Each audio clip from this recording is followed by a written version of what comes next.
আসসালামু আলাইকুম। Hello guys, কেমন আছেন? আশা করি ভালো আছেন। আলহামদুলিল্লাহ, আপনাদের দোয়ায় আমিও ভালো আছি। আপনারা দেখতে পাচ্ছেন আমাদের শখের খামারের বেইজিং জাতের হাঁসের পাশাপাশি আমাদের শখের খামারে কিন্তু দেশি হাঁস আছে। স্ক্রিনে আপনারা যে হাঁসগুলো দেখতে পাচ্ছেন, এই হাঁসগুলো কিন্তু ডিম দেওয়া আরম্ভ করছে। আলহামদুলিল্লাহ, আপনারা স্ক্রিনে যে হাঁসগুলো দেখতে পাচ্ছেন, এই হাঁসগুলোকে আমরা ভুসি খেতে দিয়েছি। কারণ আমাদের হাঁসগুলো ডিম দেওয়া আরম্ভ করছে। যদিও সবগুলো ডিম দেওয়া আরম্ভ করে নাই। একটা হাঁস ডিম দেওয়া শুরু করছে। আমরা আশাবাদী আল্লাহ চাহে তো আমাদের সবগুলো হাঁস কিন্তু ডিম দেবে।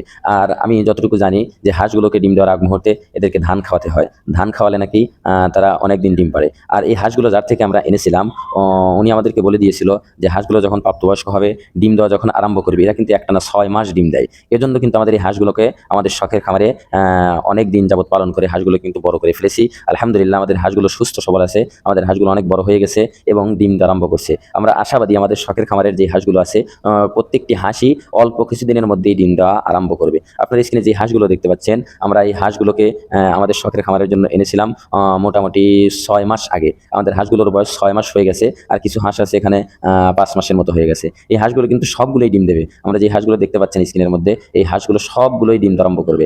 আর আজকে সকালে যেহেতু বৃষ্টি হয়েছে, অনেক বৃষ্টি হওয়ার কারণে হাঁসগুলোকে আমি সকাল সকাল ছেড়ে দিয়েছি। ছেড়ে দেওয়ার পর এদেরকে আমরা ভুসি খেতে দিয়েছি।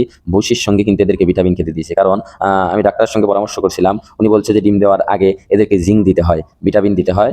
দিলে তাহলে এরা পুষ্টি ঠিকমতো পায়, তাহলে ডিম কিন্তু প্রতিনিয়ত বাড়তে থাকে। আর আশা করি যেহেতু আমাদের শখের খামার, অনেক কিছু নাই, অল্প কিছু করে সবকিছু আমরা ধীরে ধীরে তুলছি। আপনারা সকলে আমাদের শখের খামারের জন্য দোয়া করবেন, আমাদের হাঁসগুলোর জন্য দোয়া করবেন, যাতে করে আমাদের শখের খামারকে আমরা অনেক দূর পর্যন্ত এগিয়ে নিয়ে যেতে পারি। আর আপনারা যে হাঁসগুলো দেখতে পাচ্ছেন, এই হাঁসগুলো কিন্তু খুব চঞ্চল, রানিং হাঁস, ডিম পাড়া হাঁস। এই হাঁসগুলো সবগুলোই ডিম পারবে। হাঁসগুলোর পাশাপাশি আপনারা দেখতে পাচ্ছেন আমাদের দেশি মুরগিগুলো। আমাদের বাড়িতে অনেকগুলো দেশি মুরগি আছে, দেশি হাঁস আছে। আমরা এগুলো পালন করছি এবং এদের জন্য কিন্তু নতুন আমরা একটা ঘর বানাবো। কারণ এই হাঁসগুলো যেখানে আমরা রাখি, ওখানে কিন্তু এদের থাকতে খুব কষ্ট হয়, কারণ অল্প জায়গার মধ্যে অনেকগুলো হাঁস থাকে। আজকের মতো এখানেই বিদায় নিচ্ছি। দেখা হবে অন্য কোনো ভিডিওতে। আসসালামু আলাইকুম।